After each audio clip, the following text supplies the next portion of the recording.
He fights him that same way and stays on him. Can he beat that Tyson Fury?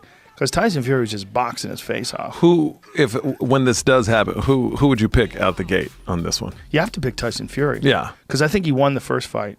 Deontay knocked him down twice, but not only did he knock him down in the 12th round, but Tyson Fury came back and won the remainder of that round. So you could almost give that round a draw. And then the other round when he knocked him down, you got to give to Deontay Wilder. The remaining, Tyson Fury just took the judges out of the equation and just bombed on him. You got to think Deontay Wilder coming into that fight has flatlined every single opponent he's faced except for Tyson Fury. Stavern, he didn't flatline him in the first fight. He just beat him by decision, beat the shit out of him. But in the second fight, he murked him. So he was probably thinking he could murk anybody. All he has to do is touch him, the way he did with Luis Ortiz. Yes. Same thing in the first fight. Had a tough first fight with him. Second fight, murks him with one punch. I think he just had this thing in his head that that's what he does, and he's going to do that to Tyson Fury too. And he never believed that Tyson Fury was actually going to fight that way. That he was going to jump on him. But Tyson said he was going to do that. I know, but... He, told him the game plan. Deontay I'm coming after you. Literally said, you don't believe a word you're saying. That's what he said. He believes it now. I'm real excited. I'm excited to see I'm excited for the third one. Deontay's 6'7", Fury's 6'9". 6'9", 270 pounds. And he just he said he figured out in the first fight that Deontay, in the 12th round, he started backing Deontay up. Deontay can't fight backing up. Because Deontay is a guy who pushes forward, and he's got this ridiculous power. Right. And everybody's scared of his power, so everybody's moving all the time. And Fury realized in the 12th round, after Deontay knocked him down, almost knocked him out, he got up and started chasing Deontay, and Deontay fought sloppy. He said he looked awkward. He said his footwork didn't look so good. Technique. Deontay's known as being this guy who's got an eraser. His right hand's like an eraser. All the mistakes, Teddy Atlas put it this way, all the mistakes of the previous rounds all get erased with one punch. Blah! He just shuts people's lights out. And he has that confidence that he has that eraser power. But with Tyson Fury realized, look, Tyson doesn't fight that way. Tyson Fury fights on his toes. He sticks and moves. He did a lot of head movement and a lot of like shucking and jiving, and it makes it very difficult for you to figure out what he's doing. Like, is he going here? Is he going there? Is he moving? Is he jabbing? He'll come at you like this with 2, 3 fake jabs, then a jab at a right hand. He'll throw a right hand to the body, then he'll throw a left uppercut. He'll step to the side of you. He'll throw a right hand. He'll move out of the way. He'll pop you with a jab as he's moving away. He's like a very technical, like really sophisticated boxer. If you look at the movement that he does, for someone as big as him, it's really kind of crazy. And it's not that he couldn't step forward and smash people and knock people out. It's just he knows the sweet science. Yes. He knows the sweet science. But then he realized for this fight, he had to fight a different way. To shock Deontay, he had to come at Deontay full blast, get in his face from the jump, and that's exactly what he did. He also changed trainers, and he went with Sugar Hill, who's a Kronk trainer. Kronk is where Tommy Hearns came from, Gerald McClellan, some of the great like knockout artists of the past. And Kronk Jim from Emmanuel Stewart was known as being a very offensive style of fighting. They have heavy jabs. They don't touch you with the jab. They're smashing with the jab. Big power in the right hand. Like Kronk was an attacking, aggressive style. Like they were all known. Like they would wear those Kronk shorts, those yellow golden shorts. He was dead serious. He was going for seek and destroy. He told everybody that's what he was going to do too. But nobody believed him. Everybody thought it was just a hustle. Like him saying, I'm going to knock out Deontay Wilder. I'm going to come after him. I'm going to knock him out in 2 rounds. Everybody's like, you're out of your mind. Even Deontay was like, you don't believe a word you're saying. You're just talking. You're not going to try to knock me out. That's exactly what he did. He figured out the puzzle. In the 12th round of the first fight. He just realized when he had him backing up, he's like, oh, this guy stumbles on his feet. He gets all awkward and you got him backing up. Yeah. So he just stuck to him like glue. He took that L. The idea that Deontay Wilder with a 40-pound outfit on, that it killed his legs, walk into the ring, that's crazy talk. I don't understand why he would say that. I mean, maybe it's true. If it's true. He said he had it on like 20 minutes before or 15 minutes before. Did he? He went out. It's possible. Look, it's possible. I mean, it might have wore him out. He just got beat up. It might have wore him out. But the real big thing happened in the 3rd round. When Tyson Fury, he put that jab in his face and hit him with that beautiful overhand right on the ear and dropped him. Equilibrium went off after that.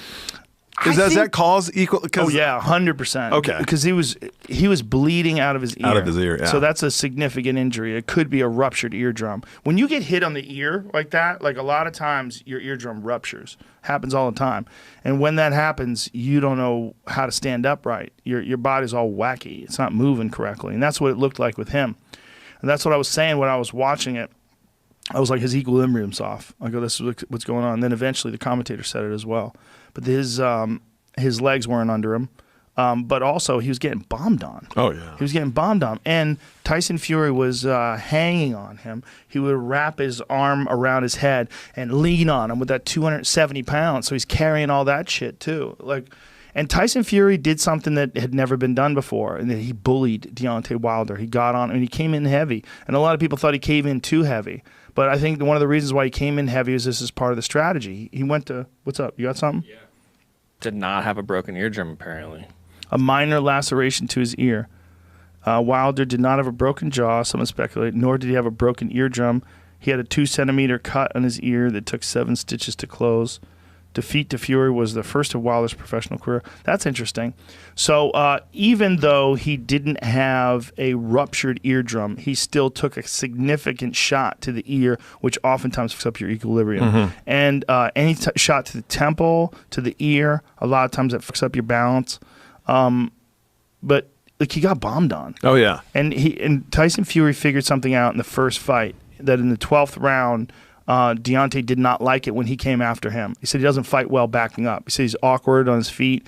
And so instead of letting Deontay come to him and he was boxing like he did for most of the first fight, he fought the second fight the way he fought him in the 12th round. He came after him. Just get glued to his face, run right after him, hit him with a right hand. So if he's got one of the most ruthless punching knockout artists in the history of the sport, if not the number one. I mean, the guy has 42 knockouts, which is insane. Like his, how many did Tyson have? Maybe he has 41. 40. I think he's got 41 knockouts, 42 wins, 1 by decision, and 1 draw. And now he has 1 loss. Tyson had less. Tyson went to the decision with a lot of people. Oh, okay. He went to decision with Mitch Blood Green. He went to decision with, you can go down the list. There was a lot of people. Tyson's obviously one of the greats and obviously a brutal knockout artist, but Deontay Wilder has that touch of death. It's crazy. I mean, he dropped Tyson Fury twice in their first fight. But do you think they should have stopped it at the 7th? Yes. Or earlier? I think it's better for his life and his career that they stopped it. He wasn't going to come back. And Tyson Fury was not going to stop punching him in the head either. He was going to keep doing it. Tyson was pure and clean and literally unharmed and looked fantastic.